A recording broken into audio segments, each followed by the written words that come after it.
Dhimma ajaan waraana bilisummaa Oromoo kan zoonii giddu galeessaa ture obbo Jaal Sanyii Nagaasaa galuudhaan guyyaa kaleessaa akka malee ijoo miidiyaa ta'e irratti obbo Joor Mahammad guyyaarraan kana yaada gabaabaa gama fuula Facebook isaanii irratti maxxansaniin akkana jedhanii kabajamtoota jaallatamtoota dhaggeeffattoota keenya dhimma kana gurreessuun buusuudhaaf dhufne turtiin waliin taasisaas niin jennam. Hammi caamsaa bara 2024 ta'e ajaan waraana bilisummaa Oromoo zoonii giddu galeessaa kan ture Jaal Sanyii Nagaasaa mootummaa waliin ifatti walii galuudhaan kaleessa gabaafamaati oolee jedham. Qabsaa'aan gameessi kun erga jaallan kaleessa waliin qabsaa tura waliin itti fufuu dadhabee murna biraa uume obboloota isaa waliin walajjeesuu manna galuudhaaf murteessuu isaatiif galataatu malaanii jedham. Garuu ammoo tarkaanfiin kun akka waan wal waraansa Oromiyaa keessa deemaa jiru kana dhaabuu tokkotti fudhachuun doongoraa jedham. Qondaalonni waraana bilisummaa Oromoo mootummaa walii galuun kun taatee amma duras agarree ta'ullee nagaya buusuu irratti bu'aa abdatameen argamsiifnee jedham. Fakkeenyaaf bara 2018 hayyu dureen Abaa'oodhaa Daawud Ibsaa loltoota kumtakkaa fi 300 ta'an Eritiriyaa irraa galchuudhaan mootummaatti dabarseeti kennee jedham. Garuu ammoo ji'oota muraasa booda loltoota kana keessaa hedduun kaambii mootummaatii baduudhaan humna waraana bilisummaa Oromoo xinnaa bosona lixa Oromiyaatti hafe kan marroo dirribaatiin hoogganamutti dabalamuu daran cimsanii jedham. Itti aansee bara 2019tti gumii abbootii gadaa waliin ta'uun yeroo sanatti itti aanaa marroo kan ture diinaraas yookaan hundee dheeressaa dabalatee loltoota waraana bilisummaa Oromoo gaafas qabu keessaa kan gara walakkaatti dhiyaatan galchineeti turree jedham. Ta'ullee sochii waraanni bilisummaa Oromoodhaa bosonatti hafe danquumannam baroota itti aanutti lakkoofsa loltootaa fi lafti keessa socho'an dachaadhaan dabale kan jedhu obbo Joor Mahammad haaluma wal fakkaatuun bara 2021tti ajaan waraana bilisummaa Oromoo zoonii kibbaa kan turan golichi dheengeedha mootummaatti harka kennate jedham. Kanaanis akka mootummaan abdate sochii zoonii sanaa laaffisuu hin dandeenye daranuu gara Arsii fi Baaleetti babal'ate jedham. Waliigaltee fi harka kennachuun kunniin sochii beelaltoota laaffisuuf maaf dadhabe laate jechuun gaafii kan gaafatu obbo Joor Mahammad sababoota hedduu keessaa lama qofa tuquu nan danda'a jedham. Kan duraa mootummaan rakkoolee siyaasaa jalqabumarraa qabsoo hidhannootti geessu furuudhaaf yaaluu manna hammeessuu isaatii jedham. Hacuuccaan lammiilee jumlaan hidhuu fi ajjeechaan hammaachuun warri hidhate hiikachuu dhiisi dargaggeessi qeetti hafeeyyuu gariin xiiqiidhaan kun ammoo lubbuu of baraaruudhaaf bosonatti akkana mutaayisee jedham. Kan lammataa ammoo mootummaan waadaa hooggantootaa fi loltoota lola dhaabuudhaaf walii galaniif seene guutuu dhabuu isaatii jedham. Warra qawwee lafa kaayanii galan kaambii mootummaa keessatti jechaan salphisuu fi gochaan miidhuun gaabbii fi dallansuu keessa galchanii bosonatti akka deebi'an taasisan jedham. Kanneen kaambitti hafan ammoo leechalloo jireenya nagayaatti deebisuuf barbaachisu ramaduu dhabuun harka duwwaa facaasanii jedham. Ayyoonni olaanuun ammoo miidhaa kana caalaadhaaf akka saaxilaman obbo Joor Mahammad isaa kaasuudhaan diinaraas galee ji'oota muraasa boodam Bishooftutti ajjeefamee jedham. Gollichi dheengee maatii gaafachuuf Boorana dhaqnaan reebaniiti salphisanii jedham. Miidhaan warra lola dhaabee daandii nagaatti deebi'ee kanarra gahaa ture kun kanneen bosonatti hafan qabsoo hidhannootti akka cichan taasisuu bira dabree dargaggoonni kumaataman akka itti dabalaman carraa laateefii jedham. Faayidaan mootummaan waliigaltee yookaan harka kennuu qondaalotaa irraa argatulleen oola torbaan takka qofatti akka murtaa'u godhee jedham. Taatee amma duraa kanarraa ka'uudhaan waliigalteen kaleessaa kunilleen nagaya Oromiyaatiif bu'aa hammasii fide jedhanii hawwuun rakkisaadhaa jedham. Mootummaan riphee loltoota jireenya nagaa filatan simachuun gaariidha. Oolaaf fayyadamuunis waanuma eegamuudha. Ammoo akka waan taateen akkasii wal waraansa deemaa jiru dhaabsisuu danda'uu tokkotti yaaduun of sobuudhaa jedham. Ayyaajaan yookaan murni tokko jaarmaa riphee lolaa irraa fottoquun yeroodhaaf dirree lolaatti bu'aa hamma tokko qabaachuudha malaa jedham. Garuu ammoo haala qabatamaa ammaan kana jiru kan humni mootummaa hedduu laaffatee fi diinagdeen biyyaa laamshee kanatti madaala waraanaa waliigalaa irratti dhiibbaan qabu murtaa'aadha jedham. Jaarmaa riphee lolaa guutuu waliin mari'achuu mannam ayyaajaa tokko yookaan murna xinnaa hawwachuu irratti fuulleeffachuun nagaya waaraa buusuudhaaf danqaa hedduudha uumam. Gara fuula duraa mootummaa fi riphee lolaa bosonatti hafe gidduutti marii araaraa gochuudhaaf wal amantaan akka hin jiraanne taasisam. Mariin Taanzaaniyaa fashaluu boodam wanta illeen kanumam. Jaarmaan riphee lolaa ciccituun murnoonni haaraan uumaman jeequmsi daran akka babal'atu taasisam. Mootummaa fi jaarmaa riphee lolaa tokko araarsuun ulfaataadha. Gaafa murni hedduun uumame ammoo ejjennoon gaafii fi fedhiinis akkasuma waan baay'atuuf haasaa araaraa daran walxaxaa fi rakkisaadha taasisa kan jedhu obbo Joor Mahammad. Kanaafuu mootummaan kun wal waraansa naannolee Oromiyaa fi Amaara keessa jiran irratti xumura gochuu yookaan barbaadu ta'e sababoota siyaasaa jalqabuma biyyattii lolatti seensan hiddaan furuun dirqama akka ta'e amanee fudhachuu qabaa jedhama. Kanaan ala karaan qaxxaamuraan Itoophiyaa nagaa waaraatti geessu akka hin jirres jala mureeti.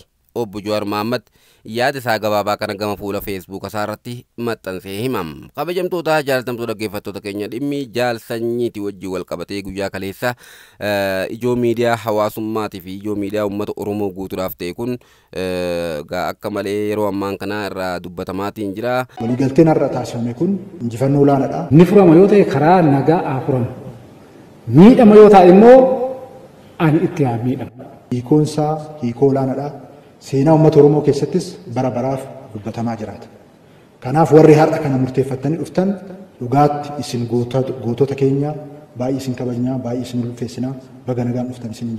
Har'a magaalaa Finfinnee keessatti waraana bilisummaa Oromoo faana sadarkaa kanatti waliigaltee irra gahuu fi murteeffachuun mootummaa naannoo keenyatiif seenaa guddaadha.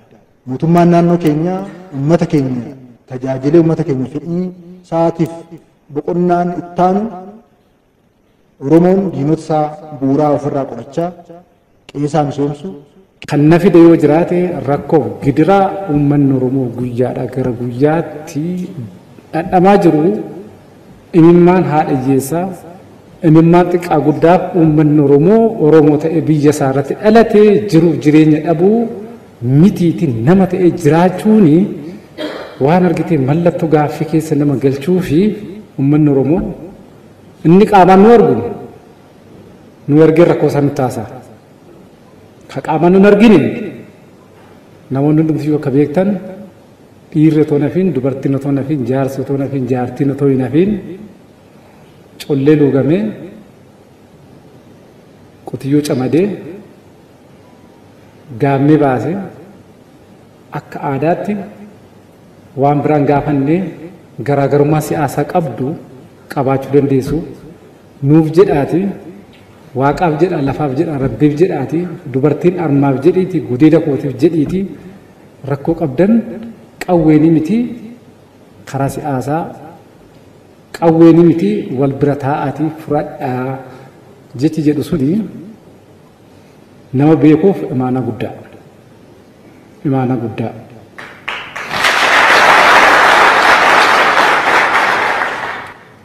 Kanaaf jecha rakkoon har'a uummanni keenya gadoodaa jiru bu'aa jiru ni furama yoo ta'e karaa nagaa haa furamu.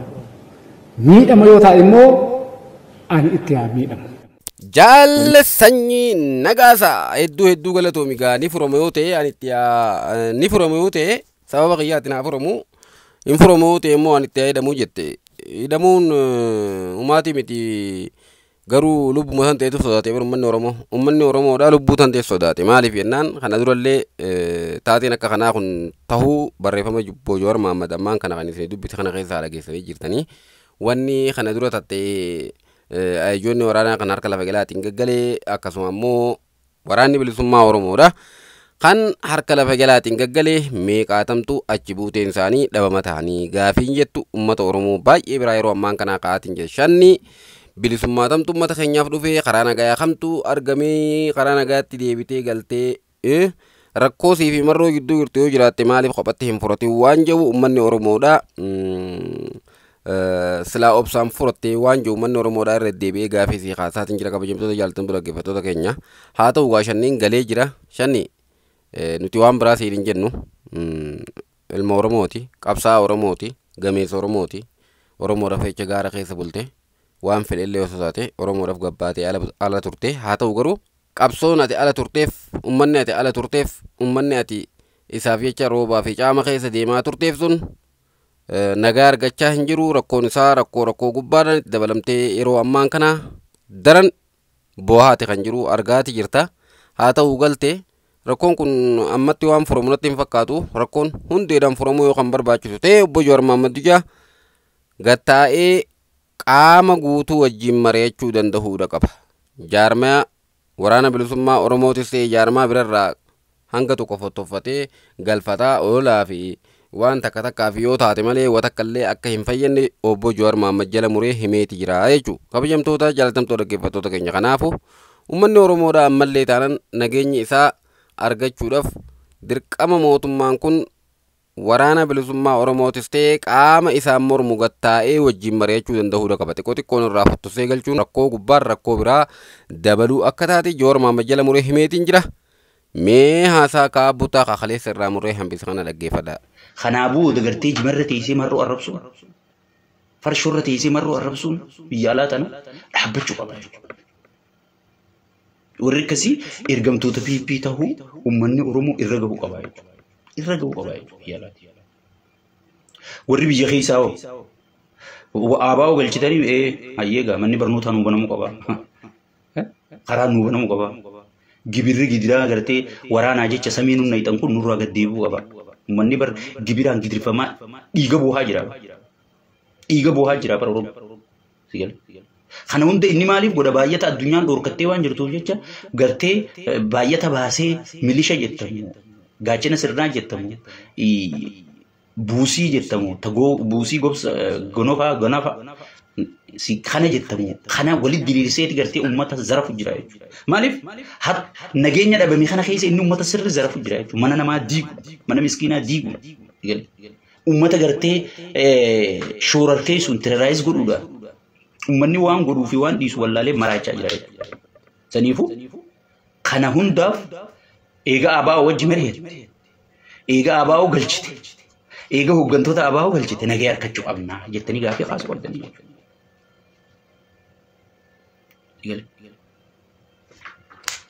Gaafii kaasuu qabdanii akkanumatti hin jiru. Hayni uummata salaalee keessa qalamee bahuu qaba. Isaan amma ajandaa san jijjiiruu yaan. Ajandaa gibiraa jijjiiramuun jijjiira. An amma dura isiniin himne ajandaa gibiraa jijjiiruu yaanii jira. Suuta jedha. Ajandaa gibiraa jijjiiruu yaanii jira amma dura isiniin himne. Sigale. Ajandaa gibiraa jijjiiramuun jijjiira. Uummanni keessaan dhufee yaa sheekaa butaa rakkoo nurraan furamne qaallichi kumaati jettee ajandaa jijjiire Oromoon gartee Oromoon qubanu dhabeeti gartee ka'ee ajanduma ceewu jala ceewu jira nuti furmaatan harkanne mee akkam taanaa jira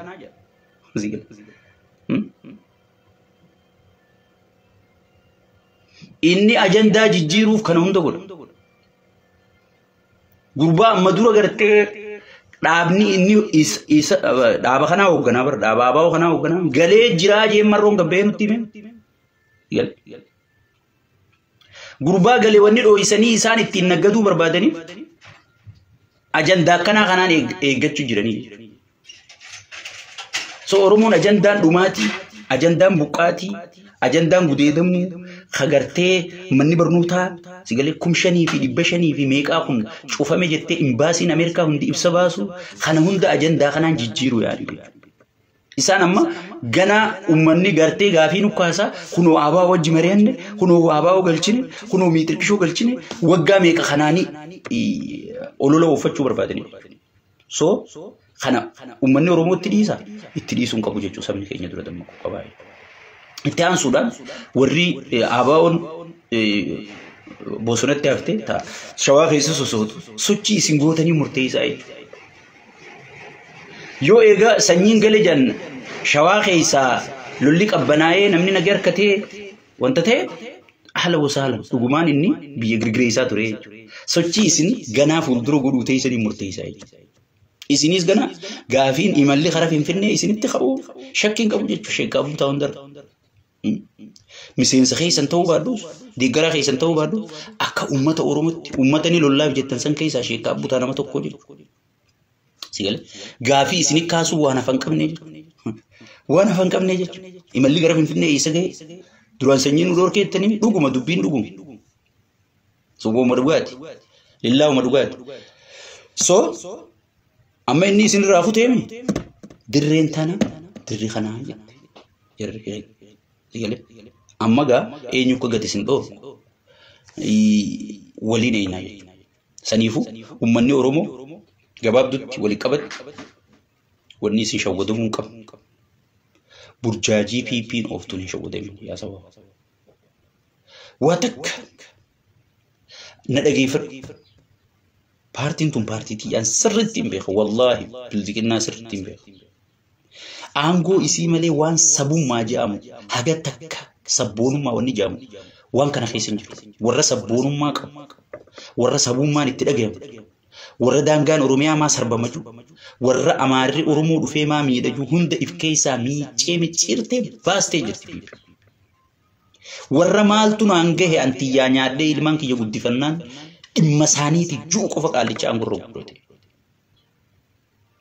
تانا فكينيا ورا أمارا لالي أمارا بريزدانتي ميكاتو راجي بريزدانتوني أماري دمون قبو ورا جوتو جيجيرا ما بيكر سيجر أمارين بوين أرمغا كاتي خون إرن كاين نياتي دوغي غبتي وفتي ديمي إني رن كاين هذا سايو برات قال لي خون غور إرن كان أبلي دي إيساف مالي هذا تيانا دي سيجو ورا كسي قفولي تمي مي بيو مهم درا أما فكينيا هرارو مرة فرو غافا هرارجينا كسي بوجو غافا هرارجينا كسي تيجي ودلوتين إسا جلا ياتو تكوي دبتي كان أمني أورمو كسي بوكاي كان هرارجينا كسي بوكاتي كان هرارجينا كسي تيجي ودلوتين إسا جلا ياتو هي تكو دبتي ندبني أشكرا مي أرسيلال هرين ودلي أرسي خيسا إني غورتي توقني دبتا أما دعاتي شركة تاتي بوكاتي أمني أرسي بوكوجو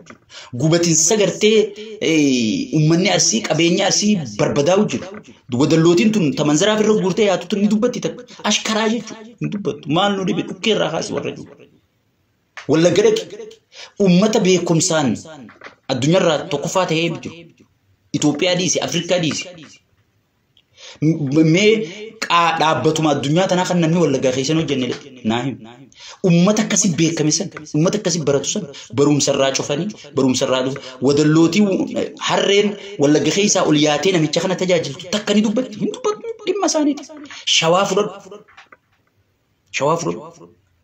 جولي سلالي هيوتا تربني نسني لك كايسن مالي دلي إسا جل جرتو خون هروني خون ندوبتا يندوباتو جيجو هرو تكنا خنا برو نانو هند خيسا هري ودلا أشكرك غاري وافو دندو بربادو بلسوما بيرانو خيسان نجى بلسوما بيرانو نموني الدون نجافتني دكتور بلسوما بيرانو تنجامي بلسوما لينجيسو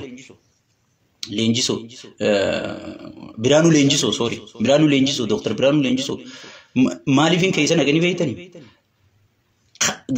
أما هنان أفان كبسي سنيتي تجال غدانيتي سيجله منا قلتني تاوجي أما دينغدا فوداني سلالي جيسني جيجو لا كان بيتيتي في أول وقت سلالي جيسي جيجو صدركا إني رجروان كيسا قوة قبنوفي خيسا نيني جيجو سيجله نما خرا سلالي رادو فهيوتا خرا سلالي رادو سيجله خماندر تيجا برايو تيجيسن سن أكت تيجيسن سنيم خماندر تيجيسون آبا أون وانتي غدا تشوف ديمتي أمبوت تيجا فولكي غدا نيادت دوركي جيتي أبي جيتي دول هاي قام سيرك أبيسا سيرام بيجتنا قلتني مالي فين دوركا جينا هيرا خمينين دوركا جينا قالي نغستي جادي دجاني تشيچ غدني لال نمني سلالي خنا هنكا حقرد دولالي تيجل بر إثيوبيا خغود سلالي بيتا ككزي تيجل harreechi keessaa dhabeeti namni qoftii waan ichi keessa jirtu hayyoota si guutuu hidhaan deemu beeyta akkasi harreechi keessaa dhabeeti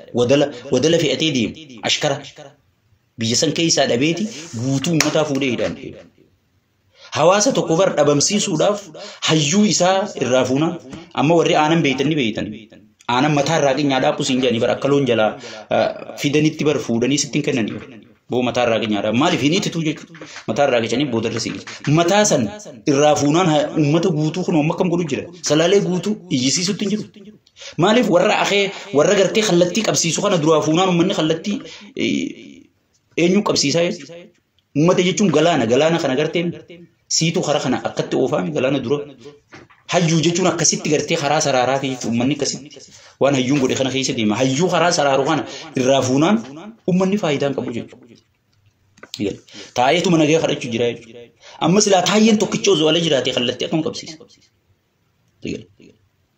هرين سلالي قفا خيسا دبيجي جوالي خرا هندر هري ولي كبتيتي أورميات نبوتو خيسا بولتو جراي سنيفو ومني أورمو هرين دو متي harree gartee nama kiyyaachi jira jettee wallaahi wanni ci jira harre namni kee tokko kan jiru namni kee kan duuti ta'e dhimma achi bahanii du'aatii Oromoo maarree Oromoo farsoo quufanii oggii jantana waan Oromoo yaadan sitti fakkaatan lal nama sabboonummaan xiqqis takka keessa jirtu akka inni itti jibbu akka inni itti firraa fageessu akka inni itti arkaa nama sanii jibbu ana caalaan beektu an sirriitti hin beekan waan qaallichi kun ta'e amma wanni Oromoo jaaniif si jaalataniiti hiree arkanne tan maarree arkan inni nu deen khaleessa si himee jira nuti saba tokko kan bakka buunu hin qabnu siin jedhe nuti Itoophiyaadhaa siin jedhe Itoophiyaa keessatti Itoophiyaa keessatti na dhageeffadhu paartiin abbaan qabni biyya san hoogganuu hin dandeessu siifin himaa paartiin ifin ta'in hoogganaan ifiin hin boonin hoogganaan ummata isaatiin hin boonin hoogganaan baraan ummata akkasiitii jeeqoman dhawatiin tokko qabe sigalee biyya san hooggane hin jiru qabadhu tana Tigreen akka Tigree taatee boontee dhuftee dhiittee wanni hangisun sabni hangisun biyya san bulchitee jechuudha Amaara dhiisii uga sigalee paartiin abbaan qabne biyya san hoogganuu inuma hin dandeessu nuti yaadatti amannaa nuti maarretti amannaa wanni jaamu jirtu bakka irraa haate tuffannaa sigalee wallaahi paartiin tun paartii takka qulqullooyitee paartii Oromoo ta'uu qabdi takka qulqullooyitee paartii Amaaraa ta'uu qabdi hanga abbaan arkanne biitti sun hoogganuu hin dandeessu amma sin namni tokko karaarra dhufee bakka irraa ka'e jalqaba isaa tuffannaa ummata gartee qabsoo isaatiif jijjiirama isaatiif gatii kafalee beezii isaa iddoo irraa ka'e tuffannaan hoogganaan tokko bakka biyya san keessatti fudhatamuu qabu wanni abiyyitti tuffatan wanni abiyyitti tufame wanni sirni abiyyi Afrikaa gaafa Afrikaa hunda hoogganuu dadhabee barboo namicha kana daayimandii Afrikaa jechuun turanii bar Afrikaanonni si wacina jirra janii asiin garree warri Hollywood warri filmii dalagu hundi gaafa abiyyi Ameerikaa dhaqu si wajji jirra janiiti abiyyi dhaqanii bar ati dhiira falmaa gaafa Oromoo wajji jiruun siin jechuu jira beeka gaafa Oromoo wajji jiru san hangas takka samii kutee ture jechuudha Malif ummata isaa duuba jira ummanni guddaan kuyyoo duuba jiraate gaafni Afrikaatii mi Afrikaan nagaa harkata jee yaadaddu